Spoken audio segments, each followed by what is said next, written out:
مولاي صل وسلم دائما أبدا على حبيبك خير الخلق كلهم. Terus ada lagi kisah serius dalam meminta maaf tuh.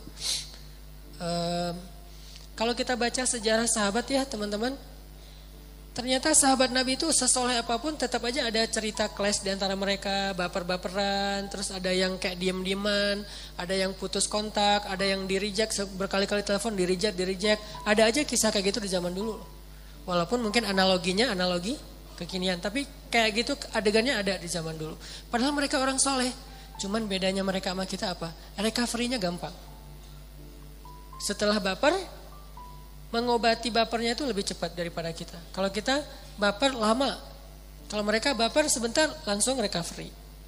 Jadi ada kisah antara Abdullah bin Zubair dengan Muawiyah bin Abi Sufyan. Abdullah bin Zubair ini salah satu sahabat Nabi yang kalau sholat paling lama loh. Saking lamanya dia sholat sampai merpati hinggap di atas kepala Abdullah bin Zubair. Jadi kalau dia sholat duha tuh merpati hinggap di atas kepalanya, dikirain itu batu. Saking lamanya berdiri tuh. Merpati kan gak mungkin hinggap di atas kepala kita kalau kita berdirinya baru setengah jam ya. Masih curiga, nih manusia. Enggak, patung, manusia, patung. Masih debat gitu kan di antara merpati teh. Pas udah lama beberapa jam merpati jadi ragu. Kata saya juga dia patung bukan manusia. Buktinya dari tadi gak gerak-gerak. Kalau gerak kedip aja itu dia yakin ini manusia nih. Saking khusyuknya sholat Abdullah bin Zubair sampai seolah-olah gak berkedip. Jadi gak melotot juga sih, karena kalau melotot gak berkedip kan berat ya. Ngelihat ke bawah tapi gak berkedip. Dan lama banget berdirinya sampai merpati tadinya cuman lewat terbang terus lama-lama hinggap di dekat Abdullah, berdiri ngelirik-ngelirik. Manusia gak sih? Ngelihat terus lama-lama mendekat gitu. Lama-lama iya ya gak gerak-gerak dari tadi. Ya udah coba naiklah ke atas kepalanya, tapi langsung terbang lagi, terbang lagi. Lama-lama benar-benar gak bergerak, hinggaplah merpati di atas kepala Abdullah bin Zubair. Seolah-olah kata ulama, seandainya mereka bikin sarang di atas kepala itu jadi tuh. Saking solehnya Abdullah bin Zubair, ibadahnya luar biasa. Tapi sesoleh ini baperan juga. Ada kasus dia baper. Masalahnya apa? Jadi Abdullah bin Zubair punya kebun yang berdampingan dengan kebunnya Muawiyah bin Abi Sufyan. Nah, pekerjanya Muawiyah tuh sering salah ngambil buah yang jatuh dari kebun Abdullah. Jatuh ke seberang diambil. Atau pas lagi kayak kan ada batasnya tuh, kurang lebih lah kayak gitu-gitu. Diaduin lah sama pekerjanya Abdullah kepada Abdullah. Abdullah tuh buah-buahan kamu tuh banyak diambil sama pekerjanya Muawiyah. Mereka curang, mereka zalim dan seterusnya. Akhirnya Abdullah marah, ngirim surat kepada Muawiyah. Waktu itu Muawiyah jadi gubernur di Syam, jadi gubernur di Suriah. Dikirim surat sama Abdullah. Suratnya isinya marah-marah. Apa kalimatnya? Ya ibna akilatil akbat, wahai anak perempuan yang pernah makan jantung. Menyinggung ibunya Muawiyah. Siapa ibunya Muawiyah? Hindun, yang pernah makan jantung Hamzah dalam perang Uhud. Jadi istilahnya akilatul akbat, perempuan pemakan jantung. Ini penghinaan. Wahai anak perempuan yang pernah makan jantung, pekerja kamu itu zalim. Dia marah-marah, dia ngomel. Muawiyah membaca surat itu menangis, sedih karena ibunya dibawa-bawa, padahal ibunya udah masuk Islam dan udah baik keislamannya. Tapi terpancing dengan kemarahan, Abdullah nyinggung-nyinggung lagi masa jahiliyah ibunya Muawiyah. Wahai anak perempuan yang pernah makan jantung. Muawiyah sedih, dalam sedih itu dia balas suratnya, Bismillahirrahmanirrahim, Assalamualaikum warahmatullahi wabarakatuh. Ya ibna Zatin nitaqain wa ibna hawarir rasul. Dibalas dengan kebaikan oleh Muawiyah. Wahai anak perempuan yang punya dua ikat pinggang. Itu ibunya Abdullah bin Zubair. Siapa ibunya Abdullah bin Zubair? Asma bintu Abi Bakar, anaknya Abu Bakar. Kakaknya tetehnya Aisyah, Asma binti Abu Bakar.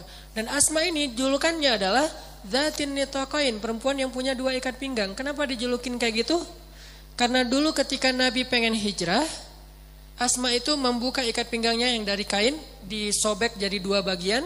Satu bagian dipakai ngikat bawaan Nabi, satu bagian lagi dipakai ngikat bajunya sendiri. Sehingga sejak saat itu Asma dikenal dengan pujian Dzatin nitaqain, perempuan yang membuat 2 ikat pinggang, bahwa dia berjasa dalam hijrah Nabi. Celaan Abdullah kepada Muawiyah dibalas dengan pujian Muawiyah kepada Abdullah. Wahai anak seorang perempuan yang punya 2 ikat pinggang, dan anak seorang laki-laki yang dijuluki Hawarin Nabi. Apa arti Hawari? Penolong. Yang menjadikan tubuhnya sebagai tameng buat Nabi, yang pasang badan untuk Nabi. Pujian-pujian untuk ayah dan ibunya Abdullah bin Zubair. Saya minta maaf kalau ada kesalahpahaman dan seterusnya, saya akan ganti rugi. Begitu baca surat dari Muawiyah, Abdullah juga merasa sadar dan menangis. Duh, saya salah ngomong, saya udah zolim, saya udah jahil. Akhirnya Abdullah langsung ngambil ontanya, berangkat ke Suriah. Bayangin dari Madinah, hari itu dia terima surat, hari itu juga dia langsung berangkat ke Suriah. Ngapain? Minta maaf. Kan bisa aja balas surat. Kan tadi japri doang kan? Udah balas aja japrinya. Kalau DM balas aja DM-nya. Ngapain harus ketemu orangnya? Seserius itu mereka meminta maaf. Jadi minta maaf itu adalah amal yang luar biasa penting. Gak cukup dengan japri, gak cukup dengan ngirim surat, gak cukup dengan ngirim utusan, gak cukup dengan sekedar telepon. Datengin orangnya. Langsung bayangin Madinah dengan Suriah itu dulu jaraknya bisa beberapa hari perjalanan. Sekedar minta maaf 1 kasus doang. Jalan sendiri. Dan itu gak pakai rombongan, sendiri langsung pergi ke sana. Sampai di Suriah mencari Muawiyah. Dan langsung Abdullah mengatakan, ya Muawiyah, saya sudah zalim dengan kata-kata saya. Maafkanlah saya, maafkanlah saya. Kenapa dia begitu serius meminta maaf? Karena dia yakin, فَمَنْ يَعْمَلْ مِثْقَالَ ذَرَّةٍ خَيْرًا يَرَهُ وَمَنْ يَعْمَلْ مِثْقَالَ ذَرَّةٍ شَرًّا يَرَهُ. Ucapan nanti akan dipertanggungjawabkan di akhirat. Iman mengalahkan ego. Makanya dia datengin Muawiyah, dia minta maaf pada Muawiyah. Udah cukup segitu, datang dari jarak jauh? Belum. Ditambah lagi dengan apa teman-teman? Abdullah mengatakan, sebagai bentuk keseriusan saya meminta maaf, wahai Muawiyah, saya hadiahkan seluruh kebun saya itu untuk kamu. Ini seriusnya minta maaf. Gak cukup dengan dia datangi dari jauh, malah dia tambahin lagi dengan bentuk hadiah 1 kebun kurma yang sangat luas. Ini namanya orang yang beriman. Jadi salah satu ciri orang yang beriman itu bisa ngelawan egonya dalam hal yang paling berat, karena dia yakin gimana pun beratnya memaafkan, lebih berat nanti pertanggungjawabannya di akhirat. Jadi lebih mending saya beresin di dunia dah daripada nanti diberesin di sidang Allah di akhirat, lebih berat lagi. Walaupun berat nih, tapi ada yang lebih berat. Lebih berat nanti kita bermasalah di hadapan Allah itu lebih berat daripada kita bermasalah di dunia. Itu iman yang mengobati rasa ego dalam hati mereka. Itu yang pertama. Yang kedua, ego untuk memaafkan. Kalau yang pertama ego meminta maaf, ini aja berat. Yang kedua lebih berat lagi nih, ego memaafkan. Cuman insya Allah kalau orang yang datang meminta maaf itu kayak Nabi, siapa yang gak akan memaafkan? Kalau yang datang meminta maaf itu kayak Abdullah, sampai ngehadiahin 1 kebun, siapa sih yang sulit untuk memaafkan ya? Masalahnya kadang-kadang kita dua-duanya nih ego nih, yang ngerasa bersalah, minta maafnya asal-asalan, gak serius, gak kayak Nabi ngebujuk sampai Sofiyah yang marah jadi malah cinta kepada Nabi. Kan itu berarti usaha Nabi luar biasa ya. Kalau kita kan kadang-kadang minta maaf cuma 1 kata, udah maaf, udah gitu doang kan. Kalau Nabi, maafin ya Sofiyah, maafin ya, maafin, sampai Sofiyah akhirnya jatuh hati kepada Nabi. Abdullah, maafin ya Muawiyah, saya hadiahin nih kebun saya, saking seriusnya minta maaf. Gitu cara minta maaf. Yang melawan ego, bukan sekedar udah maafin ya, udah sekedar, enggak. Benar-benar dia serius dan merasa harus menebus kesalahannya. Ini namanya meminta maaf. Kalau orang minta maafnya kayak gini, maka bagi yang merasa terzalimi juga akan lebih ringan memaafkan. Bagaimana kalau orang yang minta maaf ke kitanya gak serius-serius amat, gak kayak Nabi, gak kayak Abdullah, gak kayak cerita-cerita yang lain. Gimana cara kita memaafkan dia padahal kita ngerasa dia kayak belum serius meminta maaf, bahkan belum meminta maaf. Ada juga kisah yang luar biasa. Saya baca kisah ini malah merasa malu kepada diri sendiri dan menangis. Kisah Nabi Yusuf alaihissalam. Nabi Yusuf itu akhlaknya luar biasa. Jadi wajar banget kalau Nabi Yakub memang sayang banget sama Yusuf. Nabi Yakub punya 12 anak laki-laki yang kemudian dimisalkan oleh Nabi Muhammad seperti 12 bulan dalam 1 tahun kan ya. Dan Yusuf adalah bulan Ramadan. Nabi Yakub itu mencintai semua anak laki-laki beliau. Tapi Yusuf beda, istimewa banget. Kenapa? Karena emang dia istimewa. Akhlaknya tuh di atas rata-rata. Salah satu adegannya, kan kita tahu Nabi Yusuf itu dizolimin oleh kakak-kakaknya. Difitnah, dihina, dicuekin, gak dibawa. Kalau mereka ada acara bareng tuh Yusuf gak dibawa. Pokoknya Yusuf itu dicurangin aja oleh kakak-kakaknya. Sampai puncaknya mereka buat rencana jahat dengan cara mengajak Yusuf untuk berburu, lalu mencelakai Yusuf dengan memasukkan Yusuf ke dalam sebuah sumur yang dalam, walaupun bukan sumur yang menggenang air sehingga nggak tenggelam, tapi dalam, nggak bisa naik ke atas. Dan waktu itu usia Yusuf baru 7 tahun, kelas 1 SD. Usia Yusuf baru 7 tahun. Dilempar ke dalam sumur, bajunya diganti, baju yang aslinya dilumurin dengan darah palsu dari darah hewan, dibawa kepada Yakub, dikatakan Yusuf sudah dimakan hewan buas, serigala. Yakub tahu ini adalah makar kakak-kakaknya, nggak mungkin Yusuf dimakan serigala. Beliau tahu siapa Yusuf. Akhirnya Nabi Yakub menyendiri karena sedih. Kakak-kakaknya balik lagi ke sumur tadi ngelihat Yusuf masih hidup apa enggak. Ternyata Yusuf masih hidup. Apa yang mereka lakukan kemudian? Mereka mengangkat Yusuf ke atas, menjualnya kepada para musafir. Ini makarnya kakak-kakak Yusuf. Udah menyakiti Yusuf, menzalimi Yusuf, mencurangi Yusuf, memisahkan Yusuf dengan ayahnya, sekarang malah dijual kepada para musafir. Jadi budak. Bayangin, yang memperbudak adiknya adalah justru kakaknya sendiri. 10 orang kakaknya, mereka sepakat, ya udah daripada nanti Yusuf bisa naik lagi ke atas ketemu dengan ayah, ketahuan kalau kita bohong, mending kita usir aja Yusuf sejauh-jauh mungkin. Gimana caranya? Kita jual aja kepada para karavan dagang yang lewat. Lewat sekelompok karavan dagang, Yusuf diikat, kemudian mereka bilang, ini ada budak, harganya bagus nih, murah, tapi dia bisa dijual mahal nanti di Damaskus. Coba kamu beli. Akhirnya orang kaya yang berdagang itu membeli Yusuf dengan harga yang sangat murah. Ketika dibeli, mau dibawa, kakak-kakaknya diam aja, melepaskan adiknya, kayak garing gitu. Ekspresi wajahnya tuh kayak flat banget, gak ada rasa kasihan, sedih, gak ada sama sekali, gak ada kasih sayangnya. Benar-benar gak ada kasih sayangnya. Yang muncul adalah rasa dengki yang luar biasa di dalam hati mereka. Yusuf dijual kepada orang lain, adiknya sendiri.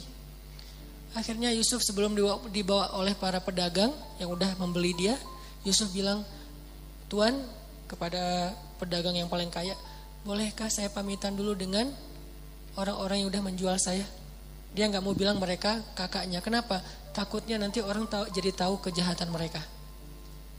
Masih menjaga aib mereka. Kalau bilang itu kakak-kakak saya, mereka akan mempertanyakan, kenapa kakak menjual adiknya sendiri? Kok jahat banget sih kakak ini? Akhirnya nggak jadi dijual, nggak jadi beli kan? Nggak tega kepada anak ini.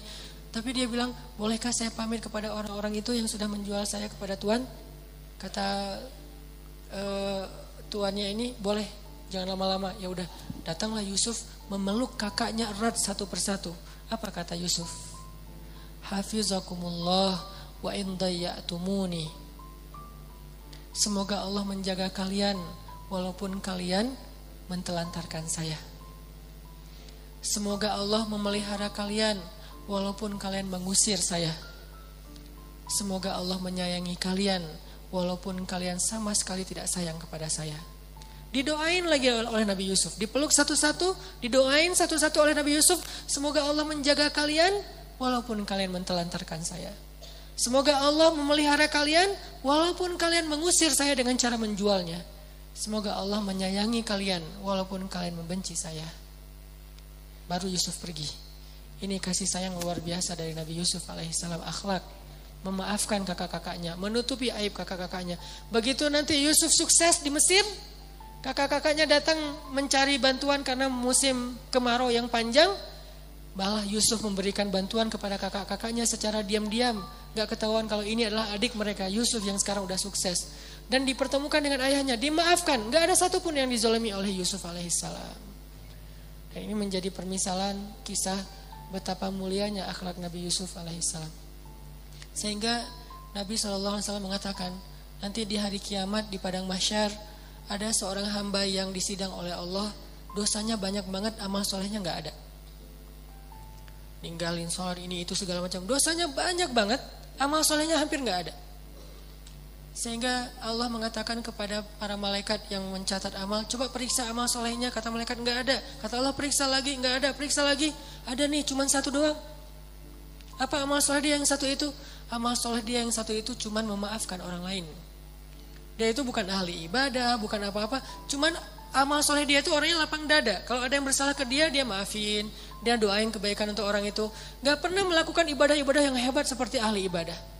Gak pernah berjihad seperti para syuhada. Gak pernah mengajarkan ilmu seperti para ulama. Satu-satunya amal soleh dia adalah gampang memaafkan orang lain. Sehingga kata Allah kepada para malaikat, masukkanlah dia ke dunia, ke surga. Sebagaimana dia memaafkan saudaranya, begitu juga aku sudah memaafkan semua kesalahan-kesalahannya. Ini kan modal banget nih. Makanya disebutkan al-jaza min jinsil amal. Balasan itu sesuai dengan jenis amal. Kalau kita maafin orang lain, Allah maafin kita. Kalau kita sulit banget memaafkan kesalahan orang lain, Allah juga akan mempersulit memaafkan kita. Jadi dosa kita tuh lama diampuni. Gara-gara apa? Kita juga lama memaafkan kesalahan orang lain. Sehingga hanya dengan satu amalan memaafkan orang, sering tuh, nggak sekali doang. Berkali-kali orang bersalah ke dia, berkali-kali dia maafin orang itu, maka Allah SWT juga melihat dosanya banyak emang, tapi kan dia pemaaf, maka Allah juga lebih pemaaf daripada dia kepada kesalahan-kesalahannya.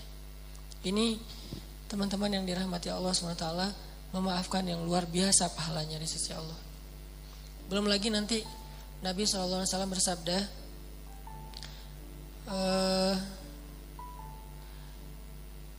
tidak akan sempurna iman seseorang. La yablughul abdu salihal iman, sampai tidak akan sempurna iman seseorang sampai dia yasila man qata'ah, menyambung silaturahim kepada orang yang memutuskannya.